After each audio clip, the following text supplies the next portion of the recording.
Saya mau screenshot. Coba dibuka.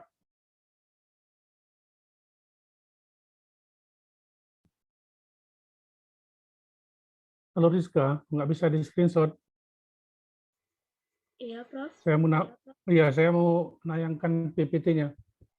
Oh, sebentar ya, Prof.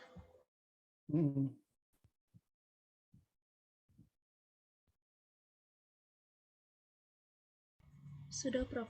Prof, izin screenshot dulu atau bagaimana, Prof? Oh, terserah. Oh, oke, baik, Prof.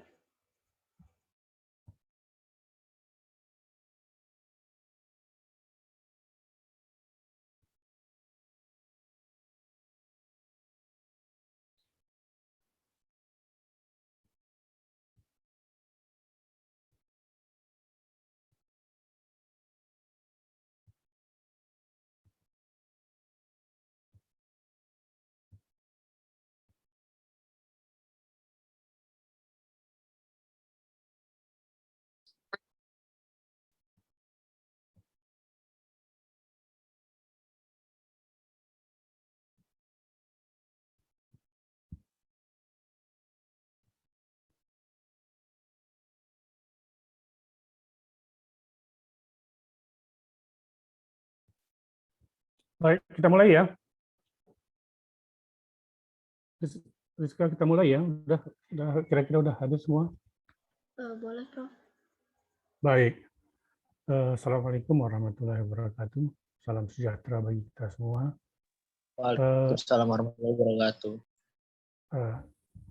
Pada minggu yang lalu kita masih membicarakan kejahatan terhadap nyawa yang belum habis mulai dari pasal 338. Pada waktu itu saya sudah memberikan penjelasan bahwa pasal 338 itu adalah bentuk pokok dari kejahatan terhadap nyawa.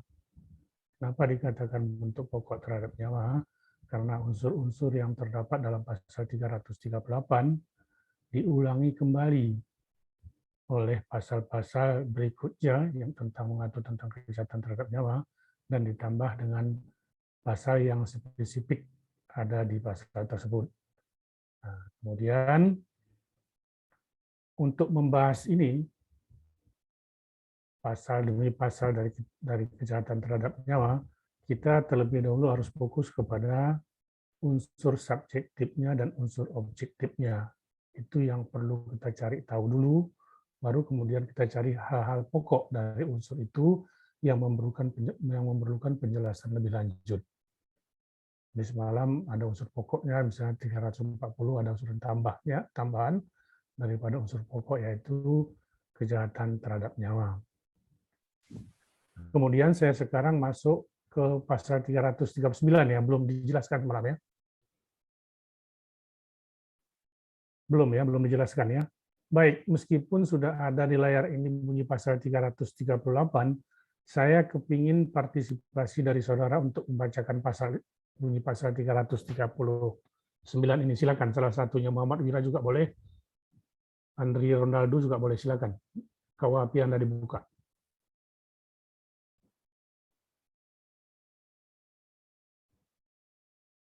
Silakan Muhammad Wira. Silakan Wira. Apa, Prof? Dibacakan bunyi pasal 339. Apa suasana nggak jelas, Wira? Pasal pembunuhan yang diikuti sertai atau didahului oleh suatu perbuatan pidana yang dilakukan dengan suatu perbuatan pidana yang dilakukan dengan maksud untuk mempersiapkan atau mempermudah pelaksanaannya atau untuk melepaskan diri maupun peserta lainnya dari pidana dalam hal tertangkap tangan ataupun untuk memastikan penguasaan barang yang dipelorenya secara melawan hukum, diancam pidana penjara seumur hidup atau selama waktu tertentu, paling lama 20 tahun, Prof. Ya, itulah bunyi pasal 339. Dalam pasal 339 ini kita harus mengetahui dulu unsur subjektifnya adalah,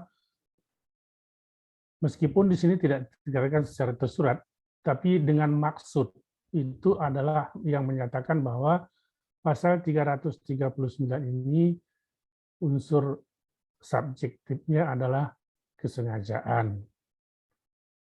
Sementara yang lain, perbuatan-perbuatan lain maupun keadaan diri si pelaku itu disebut sebagai unsur objektifnya. Hal ini perlu diketahui sebelum kita membahas pasal isi pasal atau unsur-unsur yang memerlukan penjelasan lebih lanjut. Nah, saya tidak lagi mencari unsur objektifnya mana, silakan Anda cari sendiri unsur objektifnya mana. Ya, seperti saya katakan pada minggu yang lalu, bahwa unsur subjektif, unsur objektif ini harus dikenali terlebih dahulu apabila kita hendak mendakwa atau menuntut seseorang dengan pasal tersebut. Nah, apabila unsur-unsur tersebut sudah dipenuhi oleh si pelaku, maka ia barulah dapat dikenai pasal 339. Jadi hal ini sangat penting sekali untuk diketahui. Nah, dalam pasal 339 ini tersirat ada 2 perbuatan pidana. Satu wajib ia adalah pembunuhan atau kejahatan terhadap nyawa. Sementara kejahatan lainnya atau perbuatan-perbuatan lainnya bisa ia berbentuk kejahatan dan bisa ia berbentuk pelanggaran. Nah, jadi saya ulangi, ada 2 perbuatan. Pertama pembunuhan dan kedua bisa kejahatan lain selain pembunuhan dan bisa juga pelanggaran. Nah, jadi ada 2 bentuk perbuatan. Tetapi perbuatan pembunuhan dengan perbuatan pidana lainnya merupakan suatu kesatuan atau sering orang menyebutnya harus mempunyai hubungan kausal yang sangat dekat. Nah, kalau seandainya tidak dapat dibuktikan ada hubungan kausalnya, maka ia berlaku ajaran Delneming. Jadi 2 perbuatan yang terpisah, tentunya ancaman hukumannya lebih berat daripada pasal 339 ini. Karena apa? Karena 2 perbuatan yang terpisah, sebagaimana dalam concursus realis. Ya, concursus realis Anda masih ingat kan?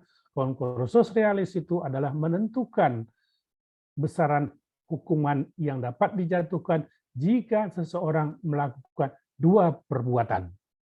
Antara perbuatan yang satu dan perbuatan lain tidak ada hubungannya. Misalnya sekarang mencuri, besok lusa dan kemudiannya membunuh, besok kemudian lagi adalah melakukan penganiayaan terhadap orang lain, itu yang antara perbuatan yang satu dengan perbuatan lain adalah terpisah.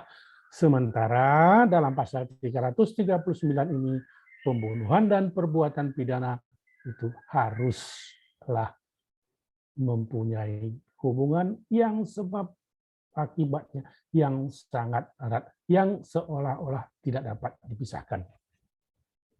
Nah, kemudian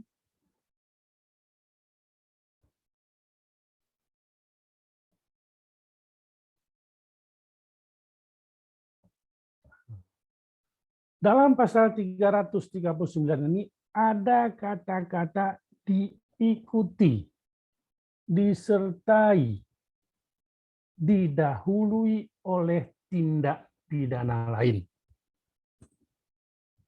Saya ulangi, ada kata-kata yang merupakan kata-kata kunci dalam pasal 339. Ada kata-kata diikuti, disertai, dan didahului tindak pidana lain.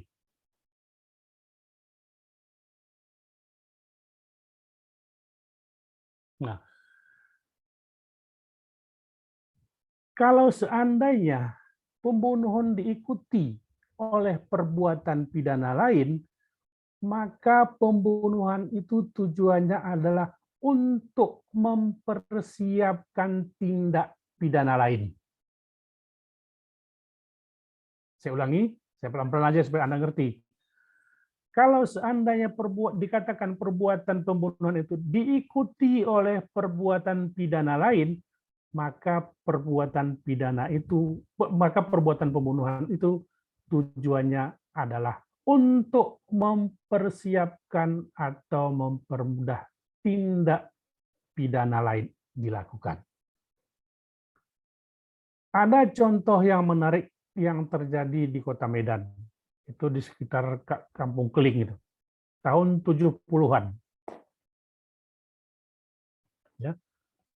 Ada satu toko emas yang terdekat yang kalau dari arah San Plaza mau menuju ke apa namanya ini ke jalan terus itu ada sebelah kanan itu toko emas tahun 70-an itu.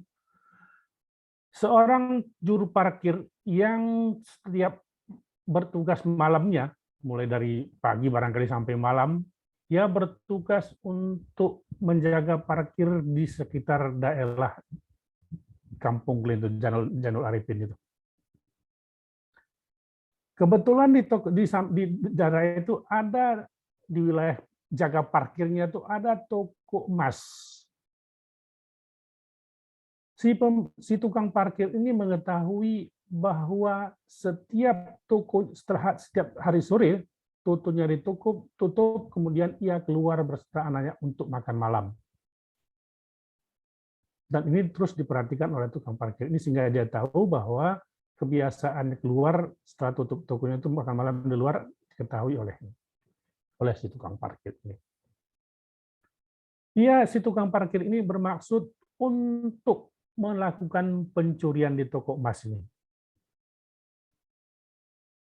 Kemudian pada suatu hari ia mengetahui si toko emas ini sudah keluar dari rukonya untuk menuju makan malam. Setelah itu dia pulang ke rukonya, kemudian ia memberikan aba-aba kepada penjaga tokonya itu, atau pembantunya untuk membuka pintunya. Begitu masuk mobilnya itu ke toko itu, begitu pula si tukang parkir ini menyelinap di samping mobilnya itu sekaligus masuk ke toko emas ini. Sehingga si pemilik toko yang mengerem mobil tidak tahu. Kemudian ditutup pintunya dan segala macam, pintunya sudah terkunci, maka si tukang parkir ini mengadakan aksi membunuh anak, istri, dan suami pemilik emas ini. Kemudian setelah dibunuh itu, dia baru membongkar tempat penyimpanan emasnya, kemudian dia bawa lari dan kemudian menghilangkan diri. Nah, di sini pembunuhan itu bertujuan adalah untuk mempersiapkan atau mempermudah terjadinya tindak pidana. Tindak pidana apa? Tindak pidana pencurian. Nah, kalau saya gambarkan contoh tadi, antara perbuatan dan pembunuhan itu kan nggak terpisah sebetulnya, bisa dianggap satu, meskipun jenis perbuatannya berbeda. Nah, oleh pasal 339 ini dianggap suatu perbuatan. Demikian juga halnya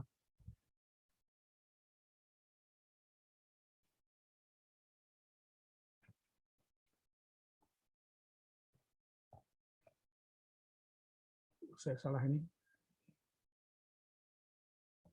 Belum. Kemudian demikian halnya juga dengan disertai, hampir sama pengertiannya diikuti.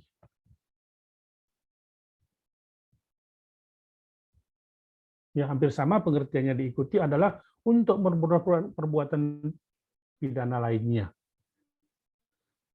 Yang ketiga, pembunuhan yang didahului.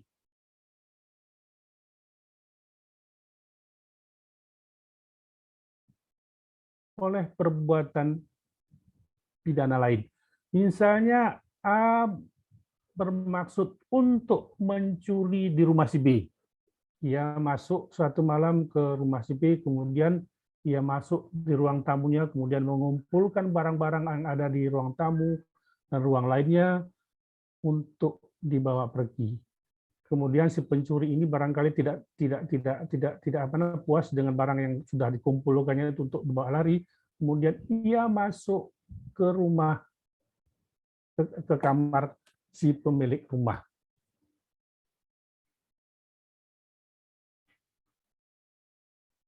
setelah masuk ke kamar pemilik rumah, kebetulan pemilik rumah itu bangun. Kemudian karena takutnya si pencuri ini, ia membunuh si pemilik rumah. Di sini dikatakan bahwa pembunuhan yang didahului tindak pidana lain. Tindak pidana lainnya apa? Pencurian. Apakah sudah selesai pencurian? Sudah, karena barang-barang yang ada di rumah si pemilik itu sudah dikumpulkan ke satu tempat untuk dibawa pergi. Nah, itu 3 kata-kata yang merupakan inti dari pasal 339 ini. Orang banyak mengatakan pasal 339 ini adalah pasal pembunuhan yang memperberat hukuman. Ada juga orang menyatakan bahwa pasal 339 ini adalah pasal yang memperberat kesalahan.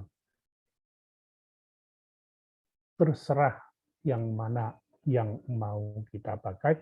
Yang penting kita mengerti kenapa dikatakan memperberat hukuman dan dikatakan memperberat kesalahan.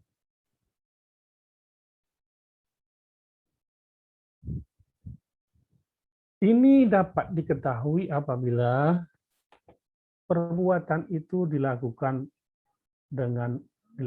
oleh beberapa orang. A, B, C bersepakat untuk melakukan pencurian di rumah si D.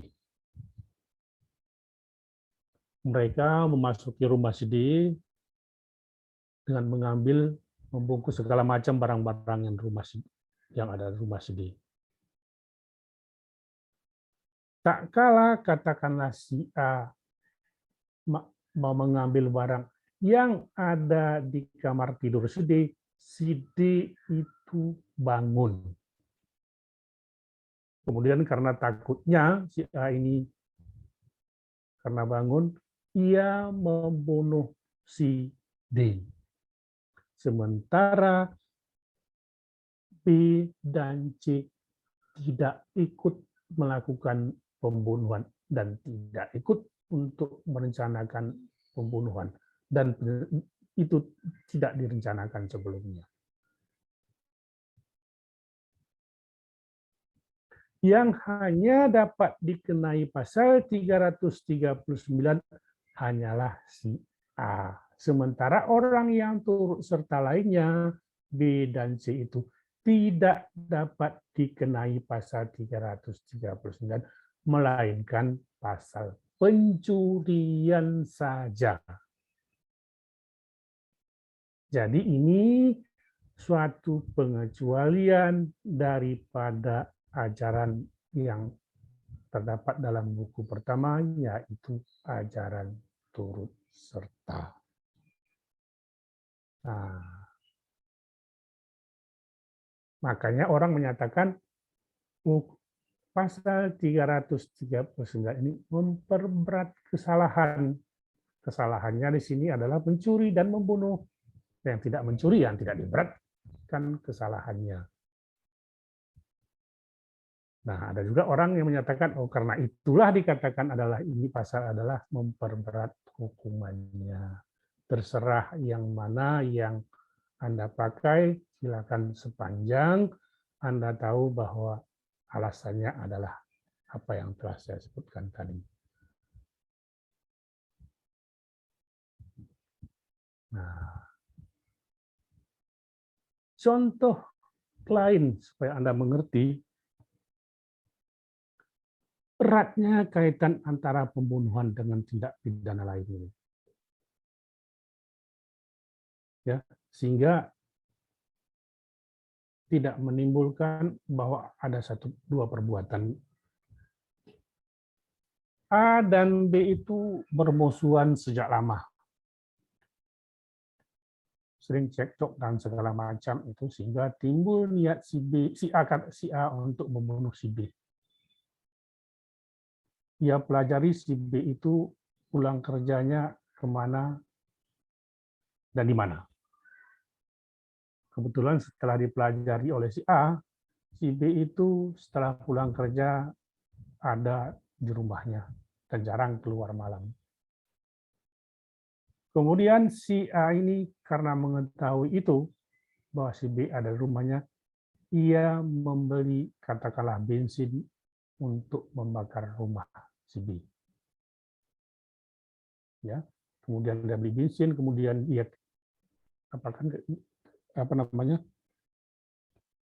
kemudian dia buat sebagai perca dari kain, kemudian keliling rumahnya sehingga dengan disulut dengan korek api sumbunya itu, dengan sendirinya rumah itu menjadi terbakar karena sudah ditaburi dengan bensin atau minyak lampu.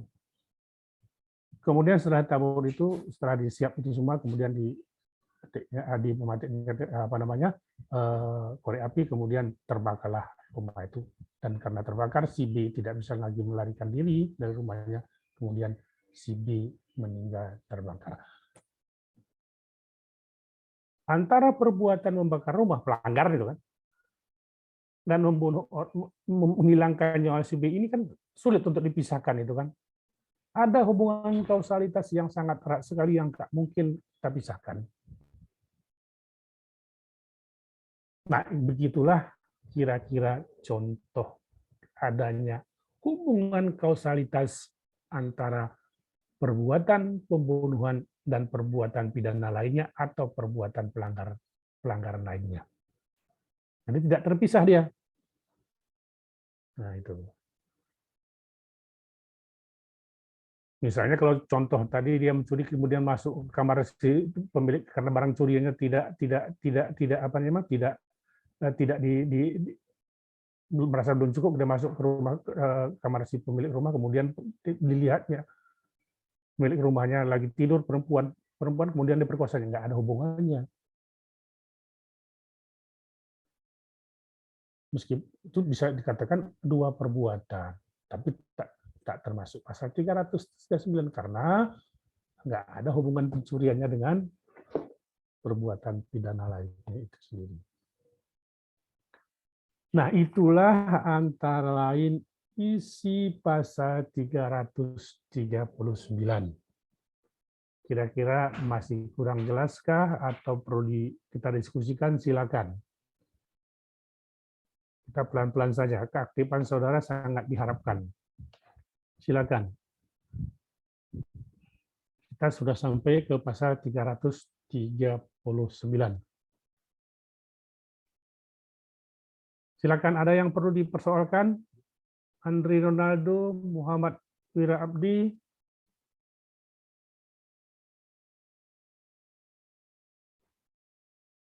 Leoni Sirait, cemana? Sudah jelas?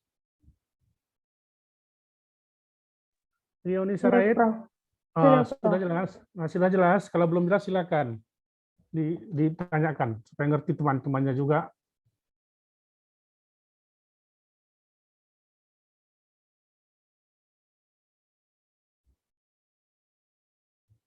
Ada yang belum jelas, silakan.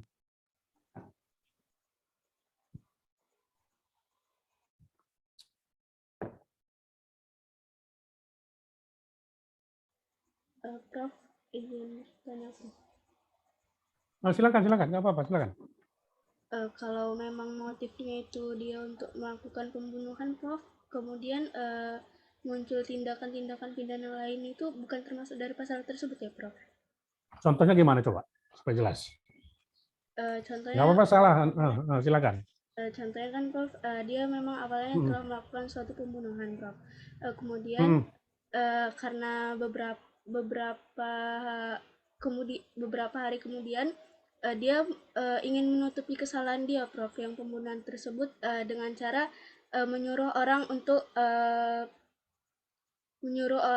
melakukan tindakan yang kayak mencegah orang lain tahu gitu, Prof, kayak penipuan gitu, Prof, mencari kesalahan gitu, Prof. Itu tidak termasuk daripada. Enggak termasuk. Tidak termasuk karena ini antara satu perbuatan dengan perbuatan lainnya itu kan dari contoh yang saya gambarkan tadi mempunyai hubungan erat dan dilakukan seketika begitu. Sehingga makanya saya katakan tadi, sehingga di sini tidak dapat dikatakan bahwa perbuatan itu adalah concursus realis, tetapi ia masih satu perbuatan, meskipun nyatanya ada dua perbuatan, tetapi dianggap itu merupakan satu perbuatan karena ia mempunyai hubungan yang sangat erat antara satu perbuatan dan perbuatan lainnya, dan itu dilakukan dengan segera. Nah, itu. Sudah, Rizky? Sudah, Prof. Sudah. Yang lain?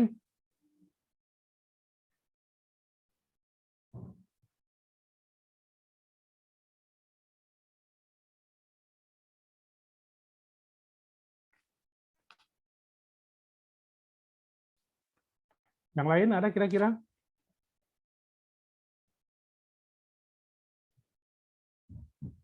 Baik, kalau tidak ada, saya lanjutkan dulu ya. Nanti kalau ada silakan bertanya ya. Yang bentuk yang keempat dari kejahatan terhadap nyawa adalah pembunuhan yang dilakukan atas permintaan yang sangat dan tegas dari si korban.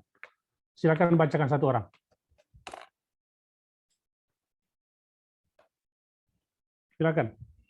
Silakan kalau KUHP Anda lain dari sini silakan baca.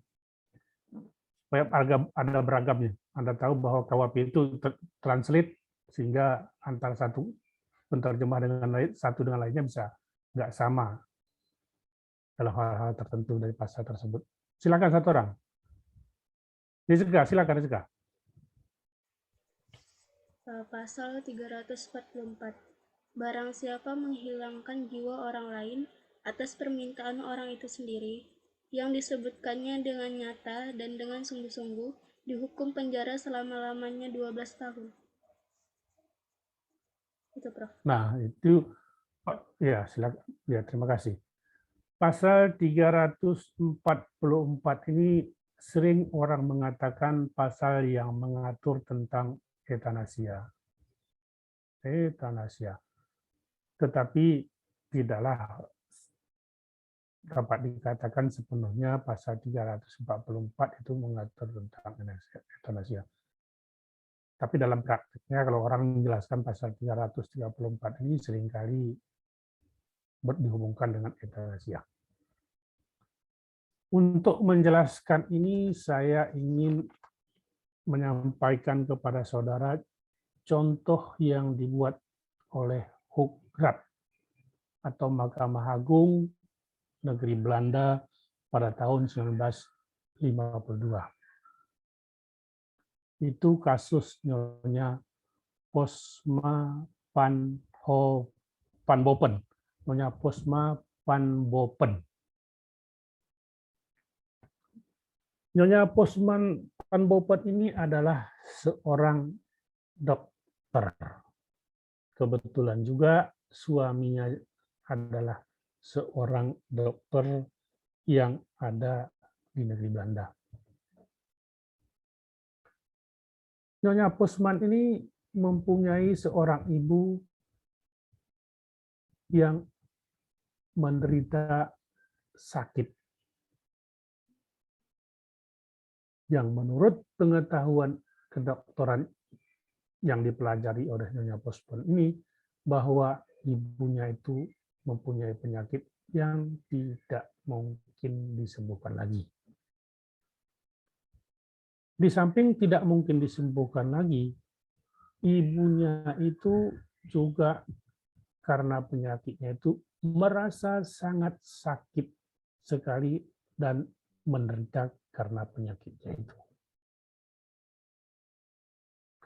Pada suatu hari, ibunya itu meminta kepada Nyonya Posman yang selama ini menjadi dokternya juga, agar supaya mengakhiri hidupnya karena ia katanya tidak tahan dan tidak sanggup lagi menderita karena rasa sakit yang ditimbulkan oleh penyakitnya itu.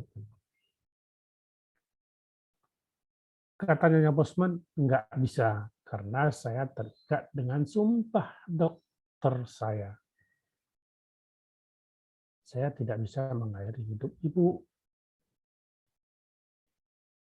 Katanya Posman, terikat dengan sumpah dokter, sumpah Hipokratesnya. Setelah itu si ibu ini merasa kurang enak, kemudian dia melakukan protes dengan tidak mau mencakapi lagi anaknya Posman ini dan tidak mau dikasih makan. Sudah berapa hari kemudian si ibunya ini meminta lagi kepada anaknya ini, Anyonya Posman yang dokter ini, tolonglah agar segera diakhiri hidup saya. Saya tidak tahan lagi menderita karena penyakit saya ini. Nyonya Posman tetap pada pendirinya, tidak, karena saya terikat oleh sumpah dokter saya. Kemudian si ibu ini protes. Protesnya tidak mau makan dan tidak mau lagi mempertanyakan, bercakap dengan anaknya, melainkan si ibu ini protes dengan membentur-benturkan kepalanya ke lantai agar supaya meminta kepada anaknya itu agar segera diakhiri hidupnya. Si dokter mulai tergugah karena menurut pengetahuannya memang sakit sekali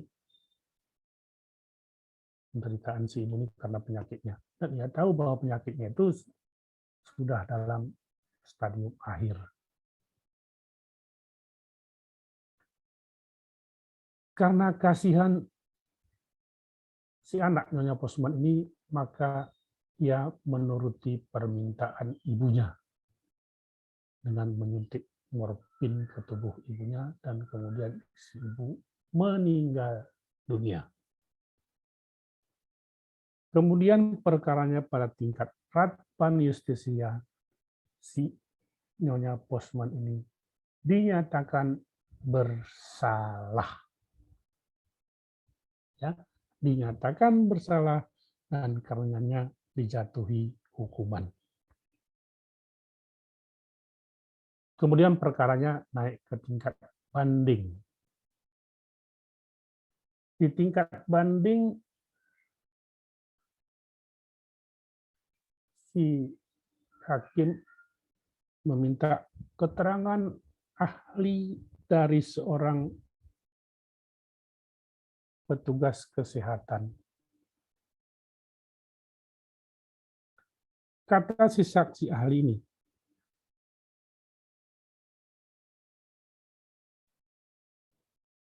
bahwa si ibu ini mempunyai penyakit yang tidak mungkin lagi disembuhkan. Kemudian saksi ahli menyatakan bahwa penderitaan si ibu itu sedemikian hebat sehingga perasaan sakitnya itu tidak dapat ditahannya lagi. Ini ditunjukkan dengan membentur-benturkan kepalanya itu tadi. Kemudian kata saksi ahli ini, pasiennya sendiri atau si ibunya sendiri telah mengajukan permintaan yang sangat untuk mengakhiri hidupnya. Kemudian yang keempat yang dikatakan oleh ahli ini, pasien sudah berada dalam periode akhir hidupnya. Kemudian yang terakhir kata saksi ahli, pelakunya adalah dokter yang mengobatinya, bukan dokter lain. Dari 5 pertimbangan ini, hakim memutuskan si Nyonya Posman ini tidak bersalah. Kelima hal inilah yang dipergunakan hakim sebagai dasar pertimbangan untuk membebaskan si Nyonya Posman ini dari tuntutan hukuman. Nah, dengan demikian, ini dapat dijadikan alasan untuk tidak menuntut dokter yang melakukan seperti hal persis yang dilakukan oleh Nyonya Postman ini.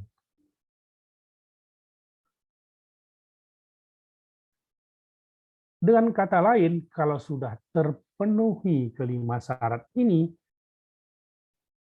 nampaknya boleh dilakukan perbuatan yang dilarang dalam pasal 344 ini. Nah, maka orang menyatakan, oh boleh euthanasia itu sepanjang yang dipenuhi 34 ini. Dan ini menjadi jurisprudensi tetap di negeri Belanda dan diikuti, barangkali Indonesia belum ada seperti ini. Di negeri Belanda sudah ada. Nah, atas permintaan orang itu sendiri yang jelas dan dinyatakan dengan kesungguhan hati, seperti kesungguhan hati ibunya Nyonya Postman ini. Oh, kalau gitu Pak, nggak cukup dengan tertulis. Tidak, kalau kita merujuk ke pasal 344 ini.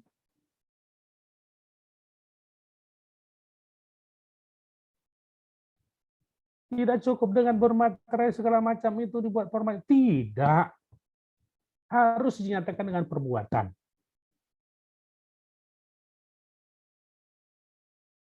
Oh, kalau begitu susah. Susah memang. Nah,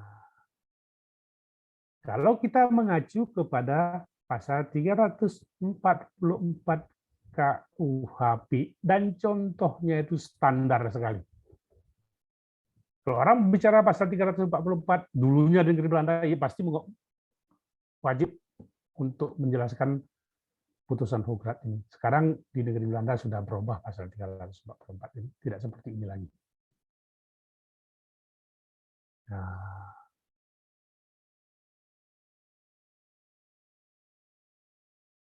ya, tidak seperti itu lagi. Sekarang ada negara-negara bagiannya boleh membolehkan sepanjang yang tempat ini dipenuhi, ada sepanjang tidak. Nah, seperti saya katakan tadi, pasal 334 ini adalah juga orang menyatakan sebagai euthanasia. Artinya euthanasia mati yang baik dan mati yang bagus.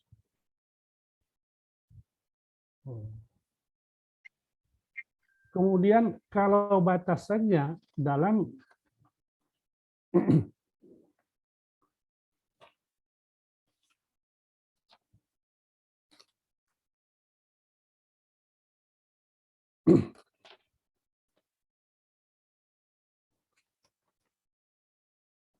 dalam kode etik kedokteran, euthanasia itu diterjemahkan sebagai berpindah ke alam baka dengan tenang dan aman, tanpa penderitaan bagi mereka yang beriman dengan menyebut nama Allah di bibirnya.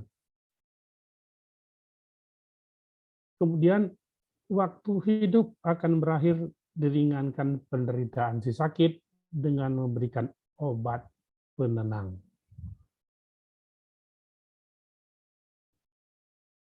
Itulah batasannya kalau kita mau cari di kode etik kedokteran Indonesia. Kemudian dalam doktrin, karena sudah euthanasia tadi, ada beberapa jenis atau bentuk euthanasia itu sendiri. Pertama disebutkan oleh bentuknya adalah memberhenti, karena ini sering terjadi di dunia kesehatan, memberhentikan pengobatan atau perawatan medis yang sudah tidak ada gunanya lagi.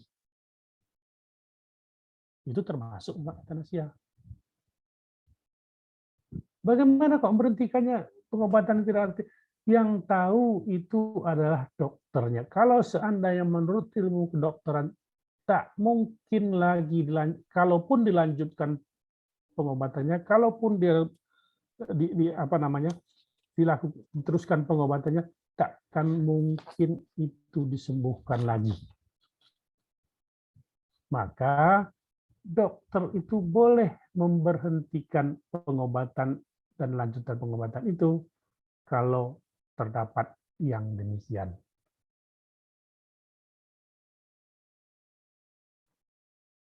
Bahkan ada satu pendapat dari Lenin mengatakan bahwa seorang dokter hanya ada wewenang untuk bertindak jika tindakan tersebut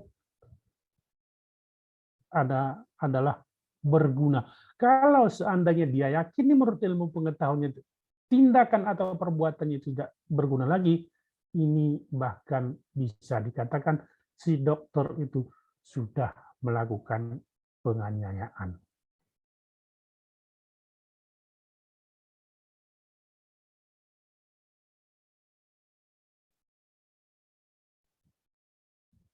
Nah, demikian sebaliknya, si dokter tidak boleh melakukan pengobatan atau treatment apapun terhadap si pasien jika si pasiennya itu tidak mengizinkan untuk itu.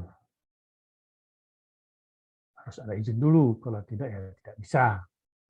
Itu bentuk yang pertama. Kedua, penolakan perawatan medik oleh si pasien atau keluarganya.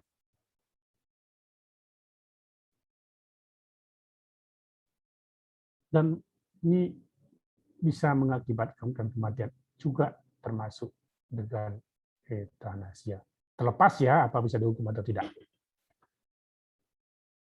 Yang ketiga, memberhentikan pengobatan atau perawatan karena mati otak. Kita sudah bicara kapan itu hidup, kapan itu mati, apabila batang otaknya tidak dapat lagi menerima rangsangan dari luar, dikatakan itu sudah mati dan tidak perlu lagi dilakukan perawatannya.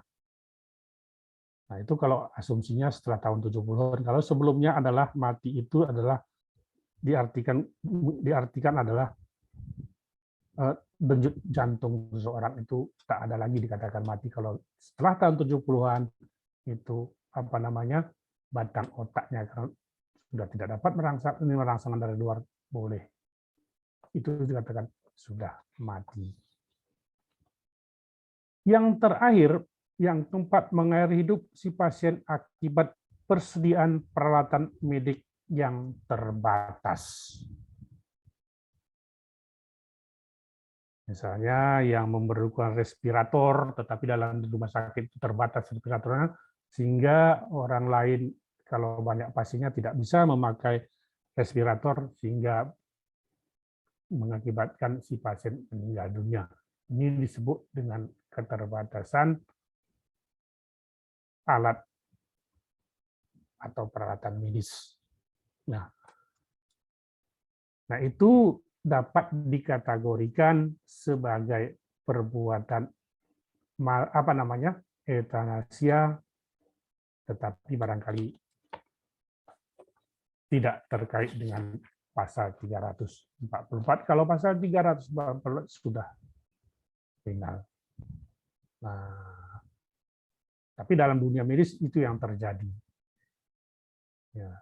Ada yang menyatakan ada euthanasia pasif, ada yang menyatakan aktif dan segala macam. Kalau aktif itu tidak melakukan perawatan terhadap pasien yang merupakan kewajibannya untuk melakukan perawatan. Sementara pasif itu ia mencabut dan lain sebagainya alat peralatan yang ada di tubuh si pasien. Yang sehingga dengan demikian orang yang dirawat itu meninggal dunia. Nah, jadi itu adalah perkembangan atau pendapat para ahli di luar pasal 344, dan ini sering dibicarakan kalau tatkala kita membicarakan tentang undang-undang kesehatan ataupun medical law. Nah, itulah bunyi antara lain isi pasal 344 dan perkembangannya di dunia kedokteran yang sering terjadi yang seperti itu. Nah, Misalnya orang masuk ke rumah sakit, kemudian tidak diberi pelayanan juga, tidak memberikan pelayanan juga bisa dikatakan saya memberi pelayanan, tapi barangkali tidak prima, kemudian mencabut pelayanan itu karena barangkali tidak mampu bayar dan lain sebagainya. Itu yang disebut dengan etanasia. Baik, itu bunyi pasal 344. Silakan dikomentari. Prof, mohon izin, Prof. Silakan. Tadi yang untuk slide 7 dan 8 sepertinya belum dijelasin ya, Prof. Yang mana? Yang Slide mana sih? 7 dan 8, Prof. Oh ini? Ini ya?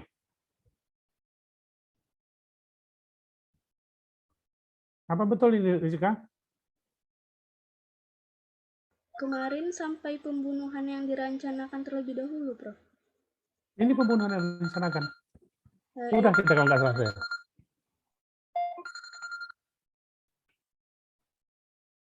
Halo? Salam. Lagi ngajar, Bang?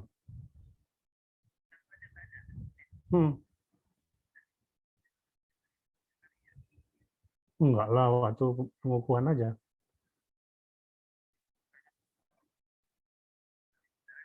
Dipakai. Itu pakai resminya. Iya, betul, Bang. Enggak. Ah, oke. Baik, ada lagi yang dipertanyakan pasal 344?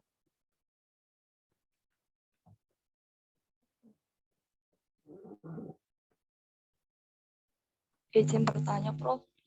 Silakan, Pak Rika.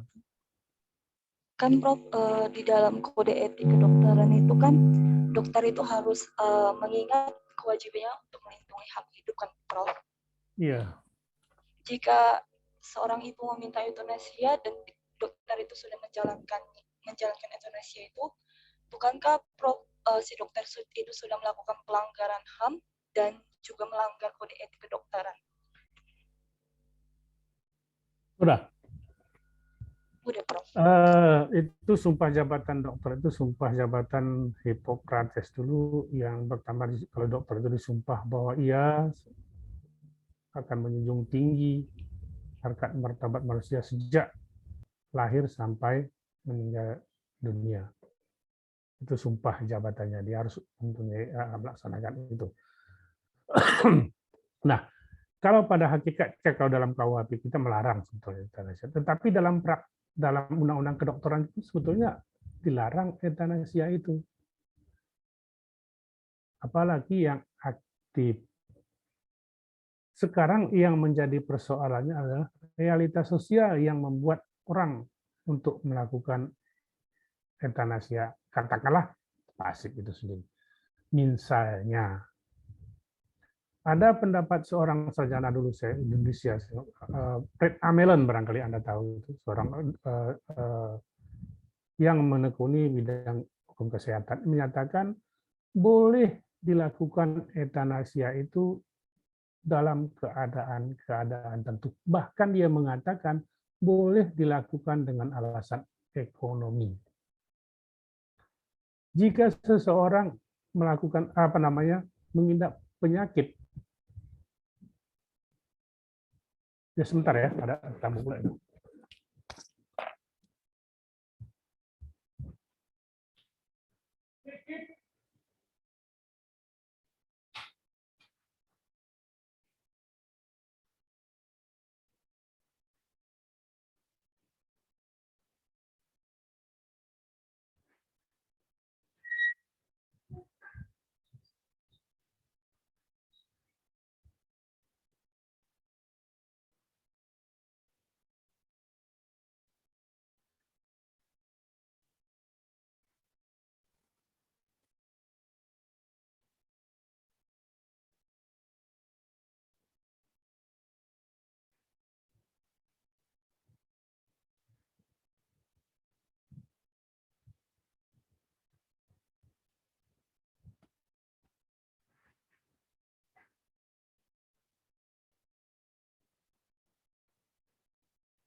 Baik, saya lanjutkan.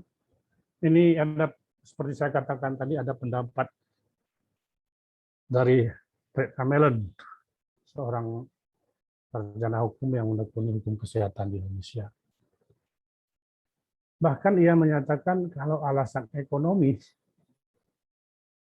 juga dapat dipergunakan sebagai alasan untuk dilakukan euthanasia.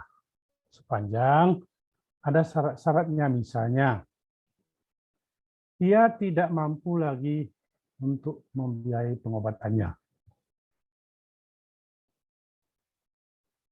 Sementara penyakitnya itu tidak mungkin lagi disembuhkan. Atau misalnya ia menderita kanker darah.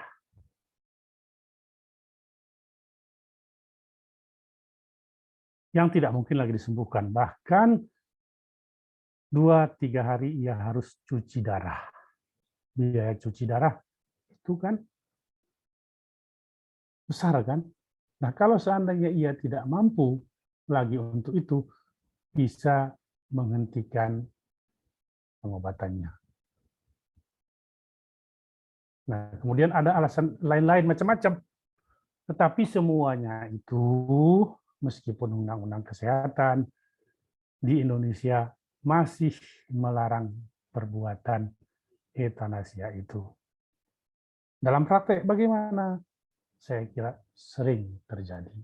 Meskipun katakanlah itu euthanasia pasif. Misalnya, oh ini nggak akan biaya obat segala macam. Sementara ya, dokternya itu tahu nggak akan mungkin lagi sembuh, maka dicabutlah peralatan-peralatan medik yang ada di tubuh dia, sehingga dengan demikian yang meninggal dunia. Itu saya kira dalam praktek masih kita temukan meskipun tidak disampai ke pengadilan dan lain sebagainya. Begitu, Patrick. Terima kasih, Prof. Oh, yang lain?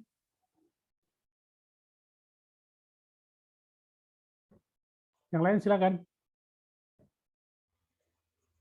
Prof, izin Prof, yang tadi Prof. Yang tadi Prof langsung menjelaskan di slide 9 Prof. Slide 678 terlewat tadi Prof. Iya, belum. Belum Prof. Slide keberapa? 78? 678 Prof. Iya, tadi Prof langsung ke slide 9 tadi Prof. Oh, bukan minggu lalu sudah itu, Rizka? Pembunuhan direncanakan belum ya? Sudah Prof, tapi masih di poin kedua, masih di bagian ini Prof. Makin mana? Masih di bagian poin kedua ini Prof. Ini? Yang tadi Prof. Oh ini ya? Iya Prof. Oh ini belum di pasal 340 sebelum dijelaskan ya? Belum Prof. Oke, silakan ini dulu lah. Nanti saya lanjutkan ke situ. Saya kembali ke situ, nggak apa-apa. Ini dulu lah, gimana? Yang lain silakan. Dipo Putra, Aditama silakan.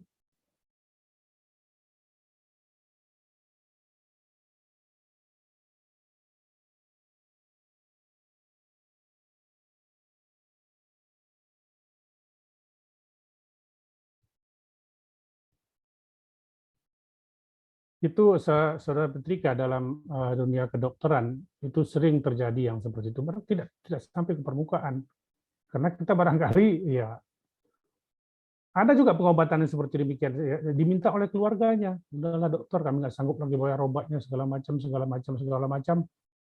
ya secara tidak langsung ya barangkali dihentikan pengobatannya, kan mahal pengobatannya itu kan. Nah tapi tidak sampai ke permukaan yang seperti itu. Artinya tidak sampai ke permukaan, sampai ke pengadilan, nggak ribut-ribut lah, gitu. Itu juga sering gitu.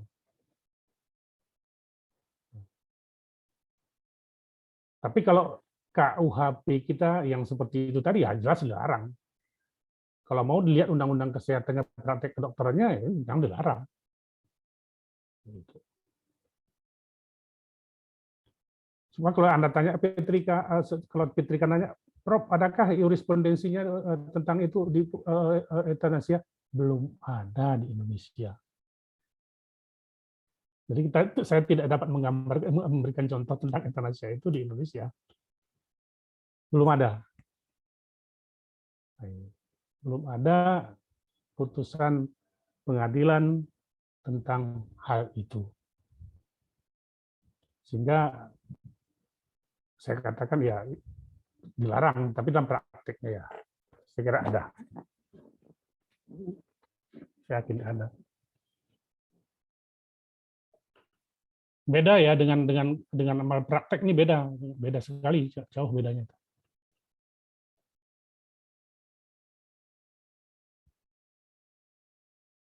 Oke, ada yang lagi dipertanyakan? Silakan.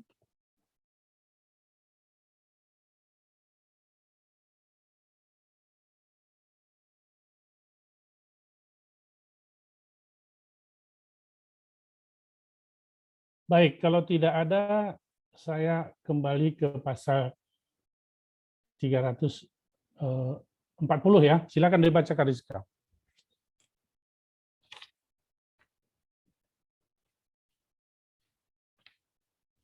Yang dipunya KUHP, yang Anda KUHP-nya nggak apa-apa, yang punya saudara aja baca, yang nggak usah ini. Oh iya, Pak. Ya, silakan. Pasal 340 KUHP.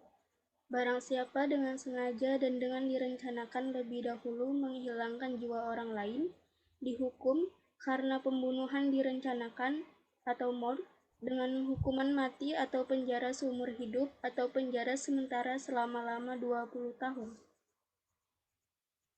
Nah, baik, sekarang kita cari tahu dulu yang mana unsur subjektifnya. Coba Rizky, yang mana unsur subjektifnya?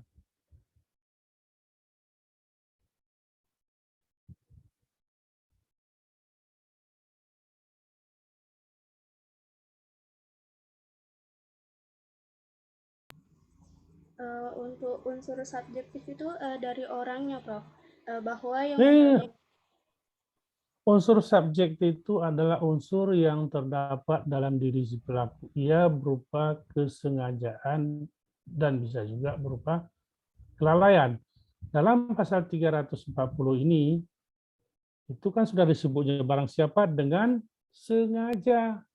Dengan sengaja itulah unsur subjektifnya. Sementara unsur yang lain, unsur menghilangkan nyawa orang lain yang direncanakan, itu semua adalah unsur objektifnya.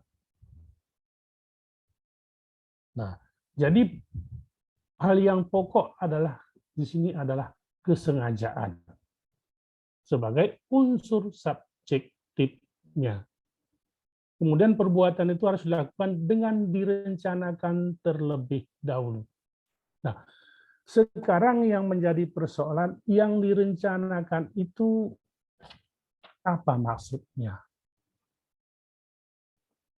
Kalau dalam memori pantoletik atau penjelasan kitab undang-undang hukum pidana kita disebutkan kata-kata direncanakan itu diartikan adalah adanya suatu saat menimbang dengan tenang. Ya, adanya suatu saat menimbang dengan tenang. Misalnya A hendak membunuh si B. Tidaklah dengan serta-merta dilakukan pembunuhan itu, begitu timbul kehendaknya untuk membunuh, langsung dibunuh. Tetapi ada saat yang tenang. Saat yang tenang itu kapan? Saat pertumbuhan kehendak dan pelaksanaan itu harus ada saat yang tenang. Inilah yang membedakan dengan pasal 338. Kalau pasal 338 itu begitu timbul kehendaknya, begitu pula ia langsung untuk melaksanakan kehendaknya itu membunuh orang lain. Tetapi dalam pasal 440 ini tidak demikian.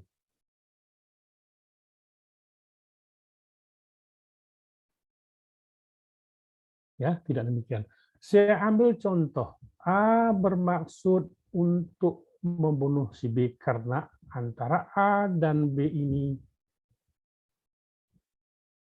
bermusuhan karena suatu sebab tertentu. Sebelum si A melakukan pembunuhan si B, pertama-tama si A ini pergi ke pasar untuk membeli pisau yang hendak dipergunakan sebagai alat untuk membunuh si B.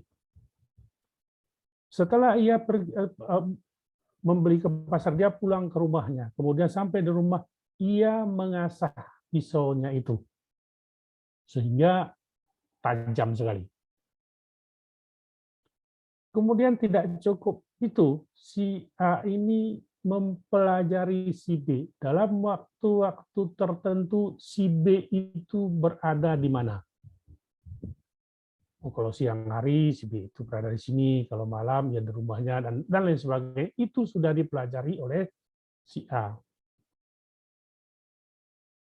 Kemudian, karena sudah ada alatnya, sudah dipelajari B di mana, kemudian si A ini melaksanakan maksudnya dengan membawa pisau yang telah diasahnya itu menuju tempat di mana si B berada. Kemudian sesampainya di tempat si B, si A melakukan pembunuhan dengan mempergunakan pisau ini dan si B meninggal dunia. Dari contoh ini, ya, perbuatan A untuk membunuh si B ini antara kehendak dan pelaksanaannya ada saat tenang. Saat tenang itu terlihat pada waktu ia mempersiapkan perbuatannya itu.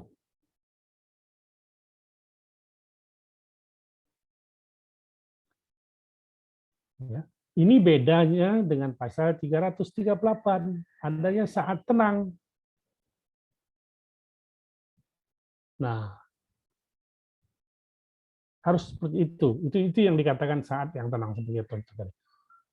Tetapi timbul persoalan, saat tenang ini harus dimiliki oleh si pelaku pada saat pertumbuhan kehendak atau pada waktu pelaksanaan, karena antara pertumbuhan kehendak dan pelaksanaan itu ada kelang waktunya, di mana disyaratkan harus ada dalam keadaan tenang.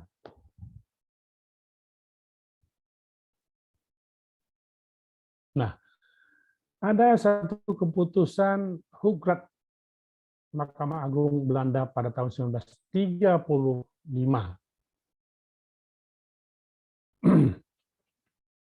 Antara A dan B suami istri. Ya. Si A suami, si B istri. Sebelum si A ini menikah dengan si B, si A ini sudah mempunyai istri. Demikian juga si B, si istrinya ini sebelumnya itu sudah menikah dan bercerai dengan suaminya, mempunyai seorang anak laki-laki, katakanlah C. Ya. Antara suami istri A dan B ini sering sekali berantem. Hampir setiap hari berantem, selalu si suami memukul istrinya. Setiap berantem memukul, melempar, dan lain sebagainya. Ini diketahui oleh sisi anak si B dari perkawinan sebelumnya. Si C ini merasa kasihan karena ibunya ini setiap hari menjadi bulan-bulanan dari ayah tirinya.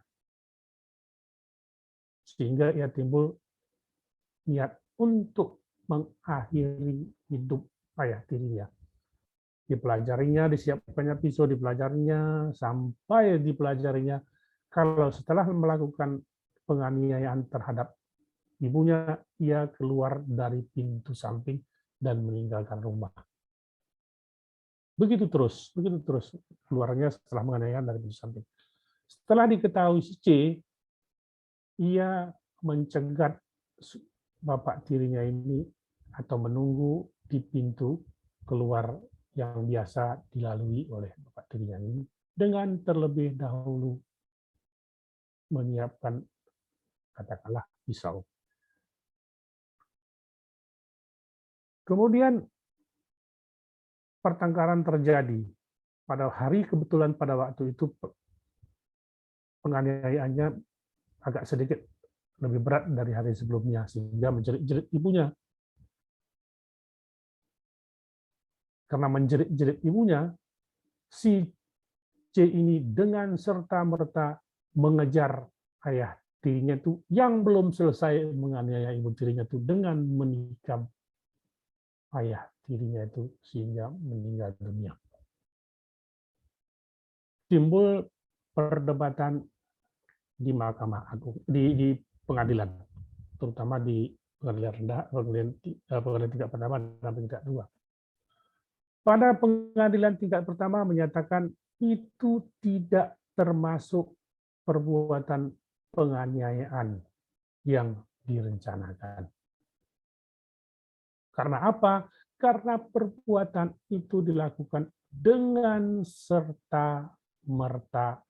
Karena serta-merta itu harus dilakukan, dikatakan serta-merta dilakukannya dengan emosional. Kemudian pada tingkat pengadilan tinggi itu juga dinyatakan tidak termasuk penganiayaan. Kemudian putusan pengadilan tinggi ini dikuatkan oleh Mahkamah Agung menyatakan tidaklah dikatakan sebagai perbuatan pembunuhan berencana. Nah, pada waktu pertumbuhan kehendak untuk membunuh ayah tirinya ini tadi, itu kan dilakukan dengan tenang kan, disiapkannya, dipelajari, oh ya diri saya setelah mukul ini lewat pintu samping, kemudian disiapkannya pisaunya. Nah, pada waktu pelaksanaan kehendaknya untuk membunuh ayah tirinya, itu dikategorikan oleh pengadilan tidak dilakukan dengan tenang. Maka si anak ini dikenai pasal 338. Nah, kemudian ada doktrin menyatakan antara pertumbuhan kehendak dan pelaksanaan itu harus dilakukan dengan tenang. Kedua-duanya. Tetapi ada juga sebagian besar sarjana hukum pidana menyatakan tidak perlu pertumbuhan kehendak, keadaan tenang itu dilakukan pada pertumbuhan kehendak, tetapi pelaksanaannya harus dilakukan dengan tenang. Argumentasinya adalah kalau pembunuhan berencana itu dilakukan, hasil yang didapat dari pembunuhan berencana itu lebih sempurna, lebih berbahaya dari perbuatan pidana lainnya. Kalau tidak tenang, artinya kemungkinan besar perbuatan itu tidak dilakukan dengan tidak dikatakan perbuatan berencana karena akibat yang ditimbulkan yaitu kemungkinan tidak sesempurna kalau itu dilakukan dalam keadaan tenang. Nah, timbul pertanyaan saudara, kalau begitu jurisprudensi kita menganggap bagaimana? Jurisprudensi kita itu mengekor ke Belanda. Artinya, kalaupun pertumbuhan kehendak itu tidak tenang, tetapi pelaksanaan itu harus tenang.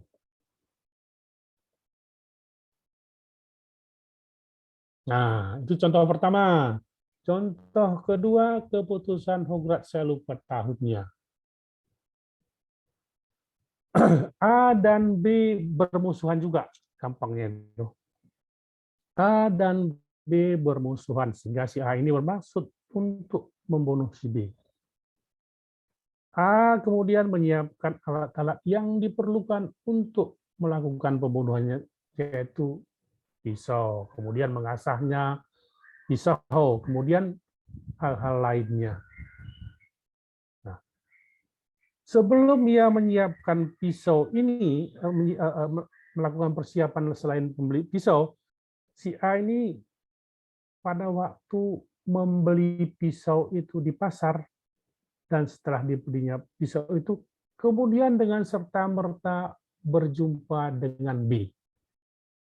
Pada saat itu pula, ia menghilangkan nyawa si B. Perbuatan yang dilakukan A terhadap si B itu juga tidak dapat dikategorikan sebagai perbuatan berencana sebagaimana diatur dalam pasal 340, melainkan hanya dapat dikenai berdasarkan pasal 338 KUHP. Karena apa? Karena keadaan tenang itu pada tubuh kehendak untuk membunuh saja ada, tetapi pada waktu pelaksananya tidak dilakukan dengan tenang.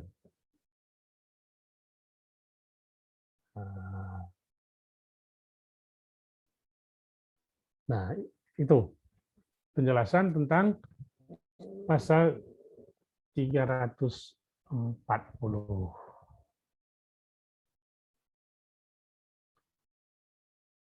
Perbedaannya antara pasal 338 dengan 340, ancaman hukumnya lebih tinggi pasal 340. Nah,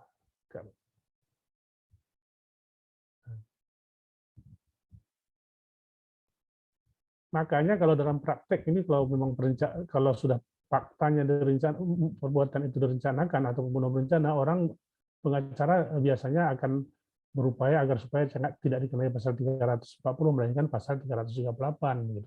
Karena ancaman hukumnya lebih ringan daripada pasal 340. Kemudian ada pendapat yang berkembang tentang kata-kata direncanakan. Ada yang menyebut adalah kesengajaan yang direncanakan. Ya, dua kata kesengajaan. Tapi tidaklah demikian. Direncanakan itu menunjukkan pertumbuhan kehendak untuk melakukan pembunuhan, dan pelaksanaannya itu memerlukan waktu. Sehingga dalam pasal 340 itu ada kata-kata dengan sengaja dan direncanakan. Direncanakan itu menunjukkan pertumbuhan kehendak, dan pelaksanaan itu ada kelang waktunya. Ya, sebagaimana memori Pamtoleting menyatakan seperti itu. Nah, kelang waktunya ada, itu yang membedakan dengan pasal 338. Kalau pasal, saya ulangi, pasal 338 begitu timbul kehendak untuk melakukan pembunuhan, pada waktu itu juga ia melakukan pembunuhan. Kalau sudah pikir-pikir dan segala macam, itu tidak termasuk lagi pasal 338, melainkan termasuk pasal 340.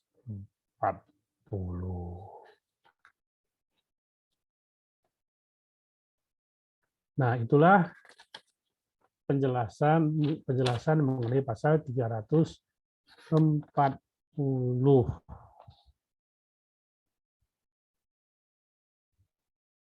Ya. Sudah kira-kira sampai di sini ngerti? Ada yang lain? Ada yang perlu dipersoalkan?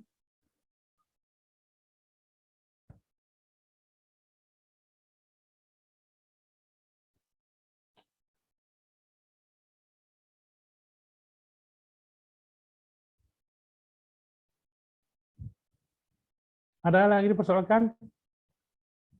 Anda lagi yang ngomong, saya sudah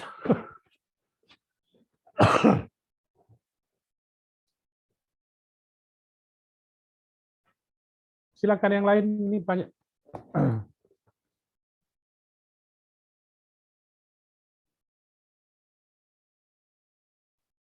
Ayo silakan yang lain. Sepertinya tidak ada, Prof. Lanjut atau gimana?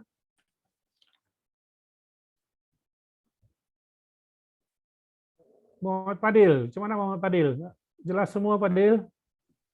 Jelas, Prof. Ramawita Simbolon, gimana Ramawita? Jelas, Prof. Lydia Pasaribu, gimana Lydia? Jelas, Prof. Kita lanjut gimana?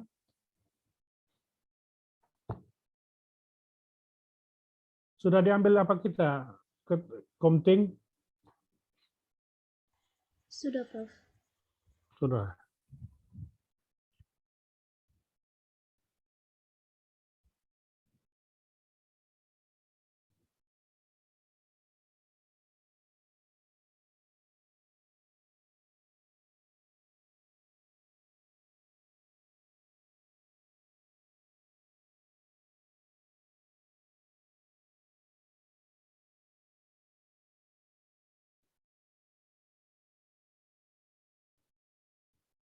Nah, satu pasal lagi ya. Capek saudara, gimana?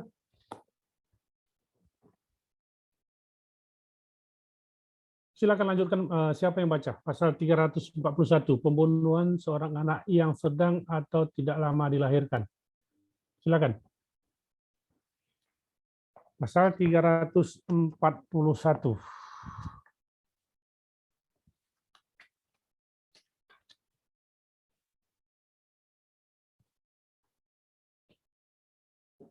Siapa silakan bacakan?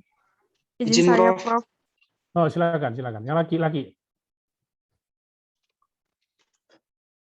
Pasal Siapa? 341, seorang ibu yang dengan sengaja menghilangkan jiwa anaknya pada ketika dilahirkan atau tidak berapa lama sesudah dilahirkan, karena takut ketahuan bahwa ia sudah melahirkan anak, dihukum karena makar mati terhadap anak dengan hukuman penjara selama-lamanya 7 tahun. Dengan makar mati katanya kan. Ini kan makanya saya berbagai ragam KUHP kita dibaca lebih enak itu. Karena ada perbedaan-perbedaan kata-kata tertentu gitu. Nah, pasal 331 ini sebetulnya kejadian yang jarang terjadi nih ya. Biasanya kalau seorang ibu itu dengan bangga melahirkan seorang anak dengan gembira, bahkan dikabari ke seluruh anggota keluarganya. Tetapi dalam pasal 331 ini si ibu itu merasa takut diketahui bahwa ia sudah melahirkan anak. Saya tidak mengulang lagi ya mana unsur subjektif, mana unsur objektif, tetapi barangkali hal yang pokok dalam pasal 341 ini aja saya jelaskan. Pasal 341 ini 13 KUHP mempunyai hal khusus. Pertama adalah ibu. Perbuatan yang dilarang hanya ditujukan pada seorang ibu. Baik ibu yang sudah terikat dengan perkawinan maupun yang tidak terikat dengan perkawinan. Yang penting adalah seorang ibu.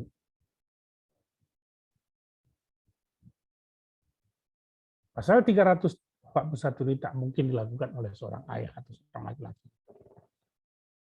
Kemudian keadaan psikis si ibu. Ia harus merasa takut bahwa orang lain akan mengetahui bahwa ia melahirkan seorang anak. Sehingga pada waktu ia hamil pun dia sembunyikan kehamilannya itu sendiri.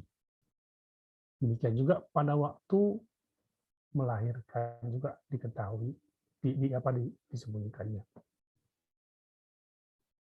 Harus si ibu itu merasa takut diketahui ia melahirkan seorang anak.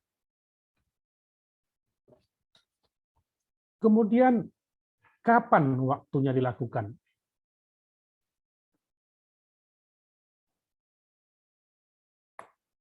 Kalau masalah waktu itu kapan dilakukan, itu ada dua pendapat. Pendapat pertama, selama si ibu itu mengira bahwa kelahiran anaknya itu belum diketahui orang lain. Artinya relatif bisa 3 hari setelah melahirkan, bisa 7, 10, dan lain sebagainya. Itu digantungkan kepada ibu. Sepanjang ibu itu mengira bahwa orang lain belum mengetahui si anak kelahiran. Pendapat yang kedua adalah sampai waktu bayi itu dirawat, dipotong tali pusatnya serta diikat.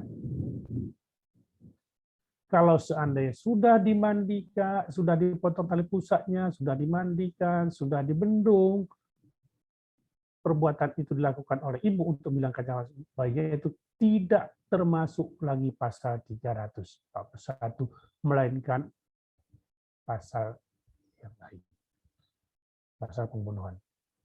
338. Nah, jadi pembunuhan anak yang terdapat dalam pasal 340 batasnya adalah sampai anak itu dibersihkan. Jadi waktunya sebelum dibersihkan itu, begitu keluar barangkali belum sempat dipotong tali pusatnya, masih bersatu dengan plasenta dan lain sebagainya, itu pada saat itulah perbuatan itu dilakukan oleh si ibu. Kalau sesudah itu tidak lagi termasuk pasal 341.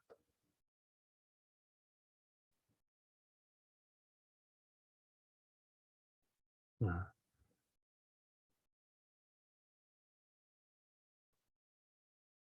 itu hal yang pokok dalam pasal 341.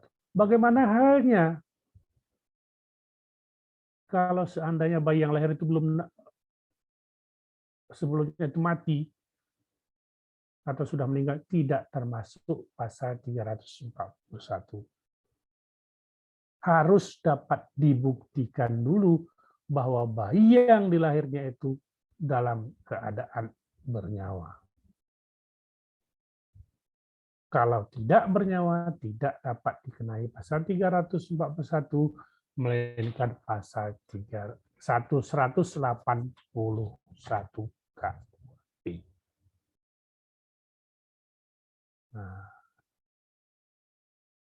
kalau kita lihat ancaman hukumannya, penjara paling lama 7 tahun dalam pasal 341. Sementara dalam pasal 338 ancaman hukumnya 15 tahun adalah bisa ancaman hukum mati.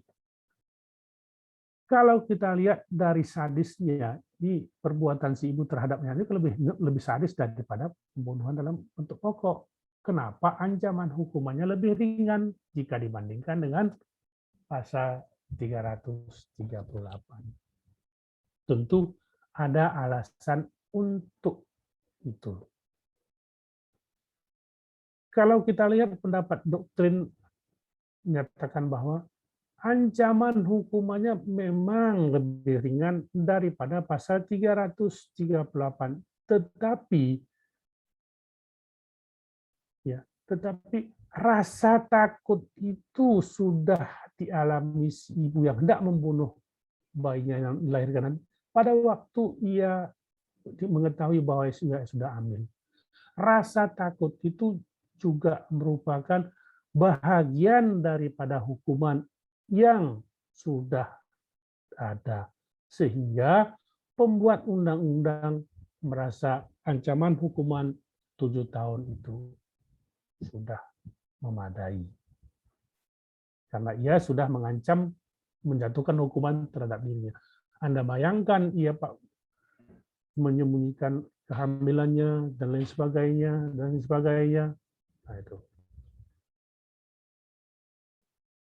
Kemudian membunuhnya. Itulah antara lain pasal 341 341. Ada yang dipersoalkan dari pasal 341?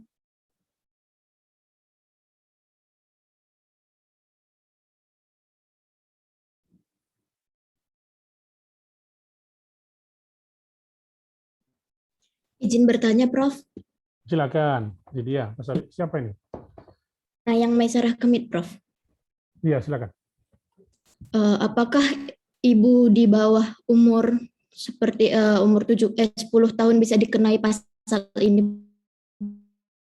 Pokoknya, Prof. ya gimana? Putus-putus suaranya. Apakah ibu di bawah umur bisa dikenai pasal ini? Bisa, sepanjang ibu itu melahirkan seorang anak. Bahwa ibu itu tidak harus terikat dalam satu perkawinan sah. Bisa perkawinan tidak sah biasanya, ini kan tidak sah kan begitu. Atau barangkali takut dia dengan kelahiran anak itu ada ahli waris lainnya. Silakan, silakan.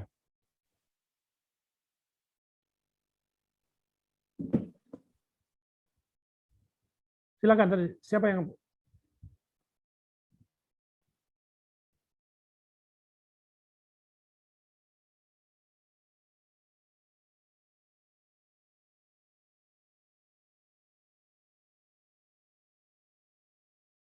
ada yang lain? Kalau tidak ada, saya akhiri sampai di sini. Kita ketemu pada minggu yang akan datang. Nggak ada ya? Izin bertanya, Prof. Oh, boleh. Silakan.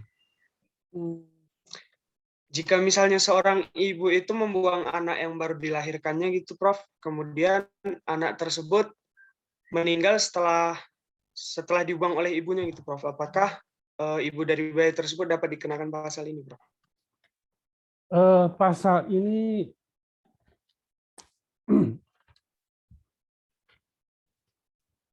tidak dapat dikenakan kepada seorang ibu yang membuang anaknya. Membuang anak itu bisa saja anaknya itu sebelum dibuang masih hidup.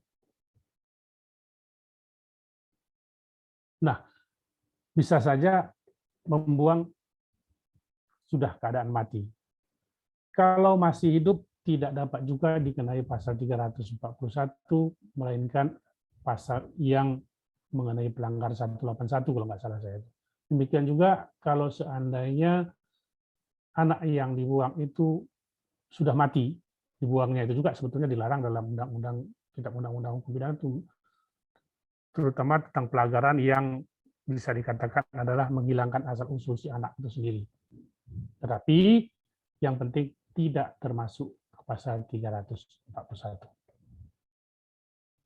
Oke, yang lain? Terima kasih, Prof. Yang lain ada?